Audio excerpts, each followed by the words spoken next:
السلام عليكم ورحمه الله وبركاته. حلقه جديده وعمر كوره عالميه، اخبارنا العالميه والمحليه. لايك وشير ودعم القناه، اللي مش اشترك في القناه. الاهلي وانبي، نقدر نقول ان الاهلي يعني يسحق انبي.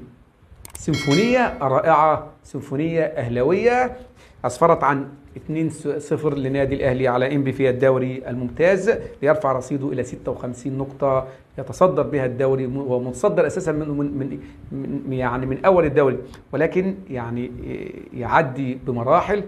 المباراه النهارده كانت بدات مباراه قويه. ليه قويه؟ يعني هي اول 10. ليه انا بقول لك قويه؟ لان انبي بدا دفاع. انا شفت انبي 5 ورا و5 قدام، بس يعني نص الملعب مش قدام، يعني قدام نص الملعب كده هو 5 وفي الدفاع 5.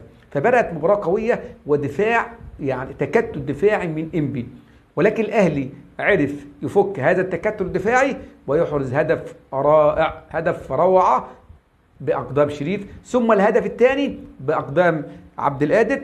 فعلى فكره، ليه انا بتكلم على التكتل الدفاعي؟ لان فريق الوداد هيجي هنا في القاهره هيعمل نفس هذا التكتل. فكولر بيلعب على ذلك.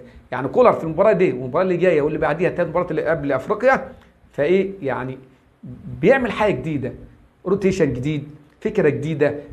بيعرف يخترق من النص ازاي، من على الجناب ازاي، وبالذات كمان يعني شفت النهارده بيرستاو بيرجع. عبد القادر في كوره كانت عبد القادر وصل لعلي لطفي، وحمد فتحي هو اللي كان عند ال 18 بتاع انبي، وكان يجيب جون كمان. فدي حاجه جديده في عهد كولر.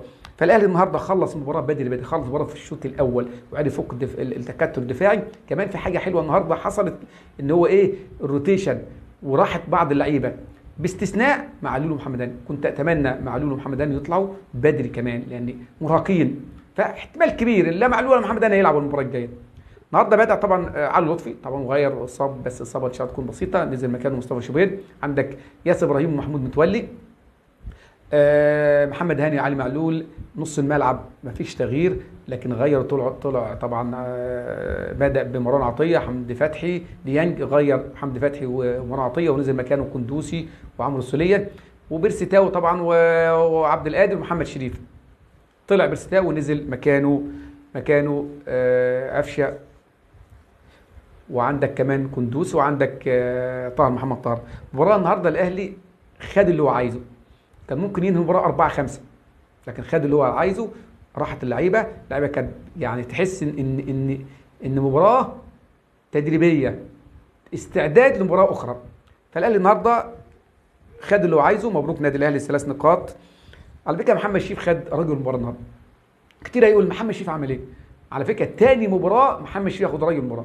ما بيلعبش ويرجع يلعب ياخد رجل المباراه، ما بيلعبش اديله فتره ويرجع يلعب ياخد رجل المباراه. محمد شريف يا جماعه، الهدف اولا، هدف رائع. تحركات محمد شريف في الملعب، باص محمد شريف كلها باصات صح، التحرك صح. يعني محمد شريف فكرني بعماد متعب منذ فتره، ما كانش بيجيب اهداف، ولكن كان بيعرف يتحرك صح وبيساعد اللعيبه انها تجيب الجوان. شفت الهدف بتاع عبد القادر لما هو خد مدافعين معاه، عبد القادر دخل وجاب جون، ولذلك يستاهل رجل المباراه. اخبار نادي الزمالك طبعا التعادل مع الداخليه امبارح، وفقد نقطتين غاليتين في، مش هقول لك في الصراع على الدوري، لا، في الصراع على يعني المربع الذهبي. كان اداء هزيل، والداخليه كان ممكن يعمل مفاجاه امبارح ويفوز على الزمالك باكثر من هدف، 2 و3 و4. ولكن تصريحات نادي الزمالك او تصريحات اعلاميه نادي الزمالك بالذات الغندور تصريحات مستفزه وغريبه. شفت قال لك ايه؟ قال لك الداخليه فريق محترم وتعادل مع الاهلي وهو بيلعب 10 لعيبه. طب ايه اللي جاب الاهلي او ايه اللي دخل الاهلي في الموضوع؟ انت مالك ومال الاهلي؟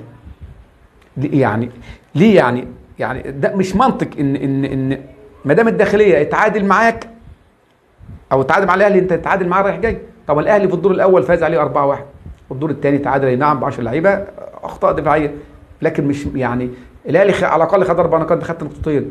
فمش شرط ان الداخليه ما دام اتعادل مع الاهلي انت تتعادل معاه. فين الزمالك اللي كان منافس للنادي الاهلي؟ كان منافس حقيقي. تحول الزمالك حاليا، واعلام نادي الزمالك وادانه نادي الزمالك من منافس الاهلي الى نادي امله كله وهدفه كله ان يشوف الاهلي مهزوم. هو اهم حاجه انه يشوف الاهلي مهزوم. خليك في نفسك واشتغل على نفسك واشتغل على نادي الزمالك. نادي الزمالك نادي كبير وكيان كبير. من ضمن اخبارنا العالميه، العالمية، نيوكاسل يونايتد يتأهل رسميا إلى دوري أبطال أوروبا بعد 20 سنة، يعني منذ 20 سنة ما تأهلش فتأهل السنة دي. طبعا يوفنتوس يفقد 10 نقاط في الدوري بعدما أصدرت المحكمة الاستئناف الفيدرالية في إيطاليا حكمها بضرورة خصم 10 نقاط من يوفنتوس في مسابقة الدوري الممتاز بسبب قضايا فساد مالي. طبعا جاء قرار المحكمة بعدما تأكد تورط فريق يوفنتوس، تأكد رسمي، يعني حتى مش هيحصل استئناف كمان لأن ده قرار نهائي. يوفنتوس في قضايا تضخيم رسوم الانتقالات التي قام بها النادي في الفترة الماضية بشكل مصطنع فيه من أجل تعزيز مكاسبه من رأس المال. يعني من فترة كان يوفنتوس طبعا كان خصم 15 نقطة ورجع الثاني بقرار من المحكمة بعدما طبعا قدم الاستئناف و